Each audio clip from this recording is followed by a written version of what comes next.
Hi everybody, I'm Mr. Johnson. For those of you down at Franklin, it's nice to meet you all on film. I'm collaborating with Mr. Mack here to do our first virtual lab of the year. I'm at Garfield High School and I wish you were here instead of me doing this lab, but it's 2020 and things just aren't working out this year as often we would like. As you hopefully already know from the pre-lab work you've done, this is the gravimetric analysis of hard water lab. And the goal, of course, is to learn a new lab technique and to using the skills you've acquired, stoichiometry, predicting products, balancing equations, to figure out what the concentration of calcium ions is in an unknown solution so that we can figure out what the water hardness is in that solution. So that's the goal of this lab once again. Just going to do a quick rundown of our setup here. This is our digital scale, which we'll be using to weigh the filter paper and the filter paper and the precipitate after it dries in the oven. This is a glass stirring rod, which you'll see me use to stir my reaction after the precipitate is formed.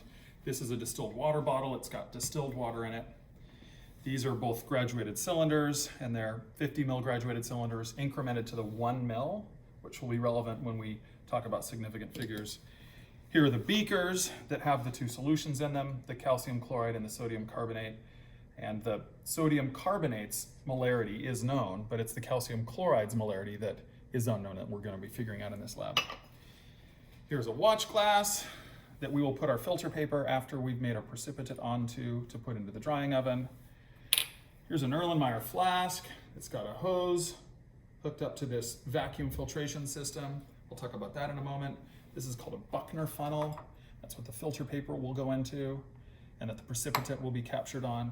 And then a rubber stopper, of course, attaching the funnel to the flask. The physics of this is cool. When I turn on the water here,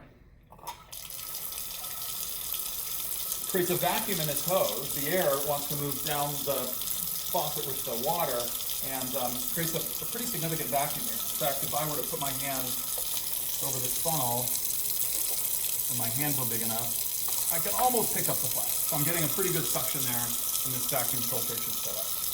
So those are the materials we're going to use. I'm now going to run you through the procedure. First thing I'm going to do is weigh the filter paper so that when we take it out of the drying oven at the end of the lab with the precipitate on it, we can subtract away from the mass of the filter paper and the precipitate the mass of the filter paper. And that's a common thing to do.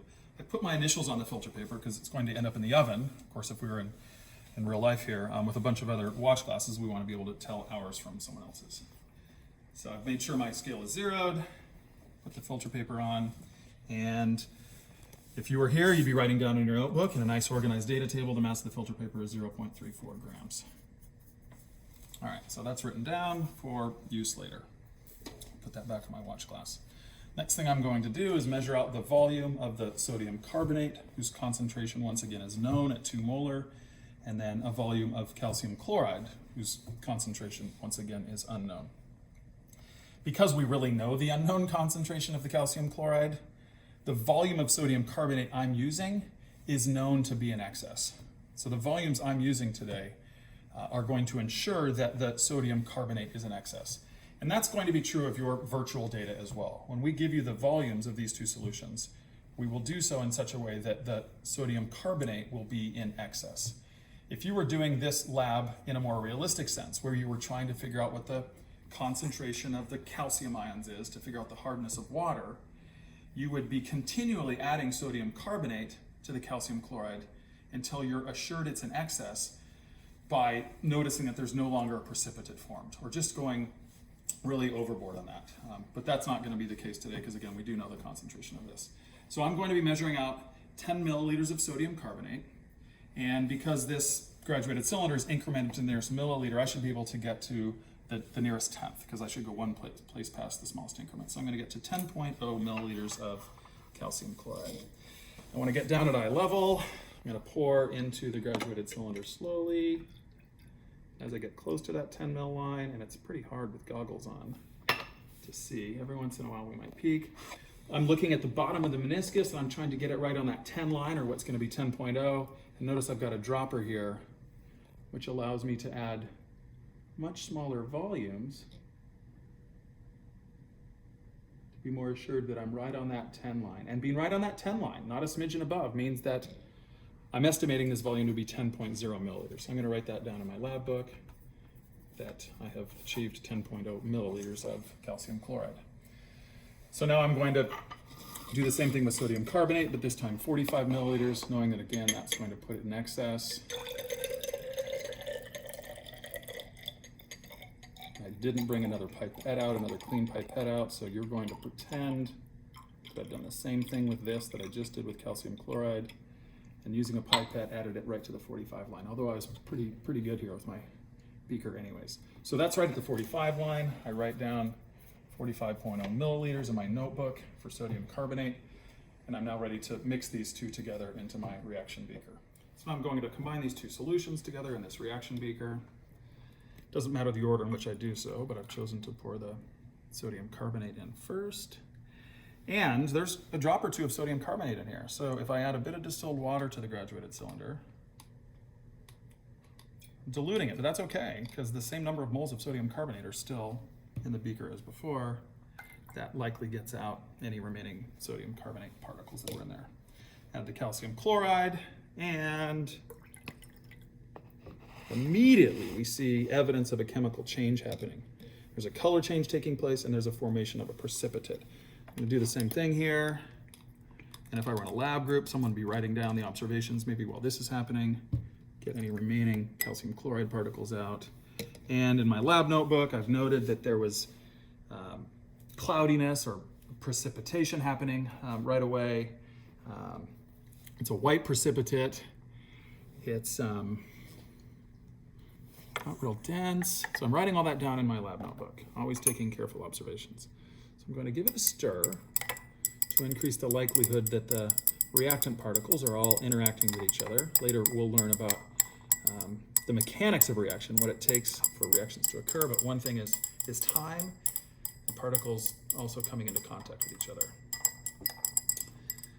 I'd be stirring this for a couple of minutes, waiting until I see no appreciable changes taking place, waiting until I don't see it getting any cloudier, or until I think the reaction isn't occurring anymore. So imagining that enough time has elapsed for there to be no noticeable or appreciable changes taking place, meaning the reaction we think has gone to completion, we're ready to filter. So I'm going to turn on my faucet, get that suction going, make sure I feel good suction, which I do, and the first thing I'll do is place this filter paper in the Buckner funnel. This filter paper has been pre-cut to have the diameter of the Buckner funnel, and that's important so that there's no gaps on the edges of the filter paper for the precipitate to find their way around. So I place that in the center, and to ensure that filter paper is right down up against the bottom of the Buckner funnel, and if there's a good seal, I'm going to pour a little distilled water on there.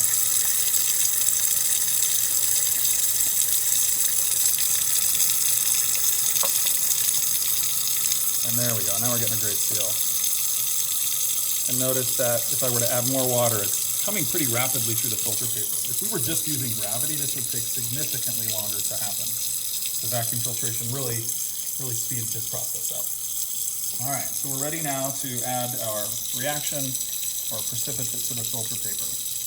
Keep in mind that 2 of the 4 ions that came into this reaction, which are soluble, should be going right through the filter paper. When those ions are solvated or in solution, they're so far apart that they're able to make their way through the pores. But that's not true for the precipitate, because it's solid and it's in this crystalline form where there's lots of particles all tied together. They're too big to get through the pores of the paper. So the paper is going to prevent the precipitate from coming through, but the soluble ions do make their way through. I'm going to pour this slowly into the top, and I'm going to try to get it right in the middle, because if I dump this all in at once, it might get around the edges of the filter paper, and my goal is to not let that happen.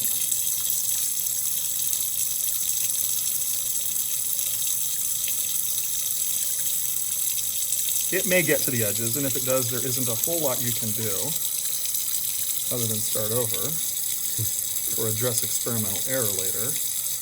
And I'm going to pause for a moment, see what's going on down below. It shouldn't be very cloudy below, because again, the precipitate shouldn't be making its way through the filter paper or around the edges. So that looks pretty good. That's a pretty darn colorless filtrate is what it's called, coming down into the funnel. Getting harder to keep that mound going. Hopefully it stays nice and clear down there. Things are looking good so far.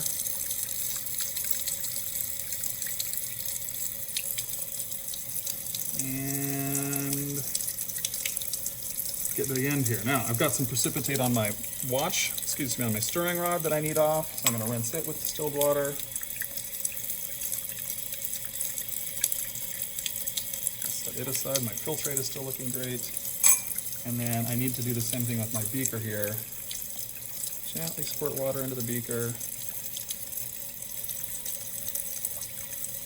Getting out any of the leftover precipitate.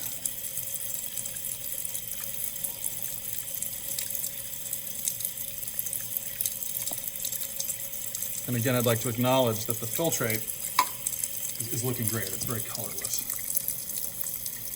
So we let that drip until we don't see much more water coming down out of the Buckner funnel into the Erlenmeyer flask. So it's been running for a few minutes now. It's only dripping every few seconds. The top is starting to look a little bit cracky, so that tells me I'm probably ready to turn this off, and I will. All right.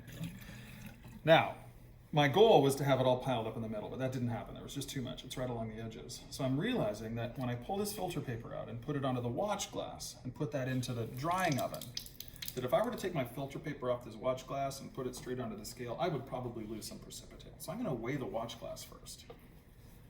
Write its mass down. I already know my paper is 0.34. This weighs 26.32 grams. Because I plan, when I weigh my filter paper and precipitate, to put the watch glass on the scale as well, knowing that some of it may have fallen off the filter paper onto the watch glass, and now that mass can be captured. So it's something to think about. This is one of the trickier things about this lab, is getting this filter paper out of there, period, and doing so to minimize the amount of precipitate that is lost. And with this precipitate right around the edges, it's inevitable I'm going to lose some. And that's something to think about when you're imagining some potential experimental errors here. So I use this little scoopula. Isn't that a great name? It's a scoop and a spatula all in one. And I'm going to get around the edges of the filter paper.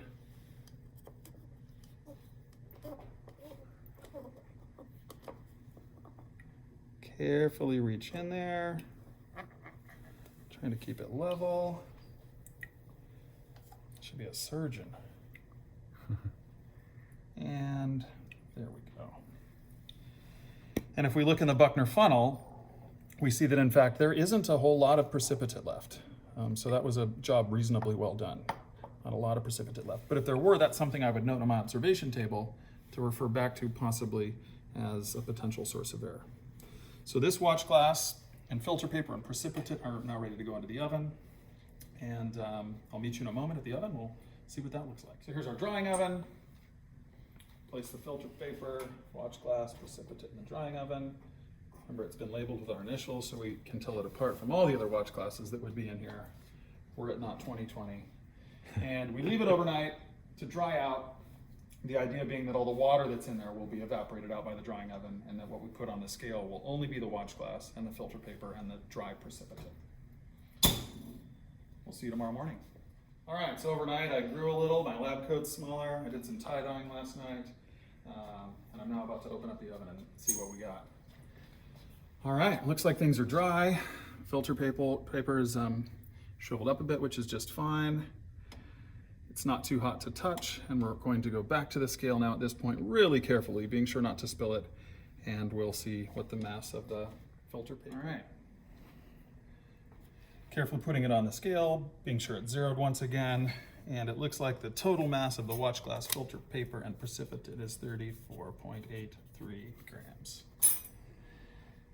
You'll be doing some calculations to finish out this lab. The first being to subtract away from that total mass, the mass of the filter paper and watch glass to get just the mass of precipitate, and then some great stoichiometry is coming your way.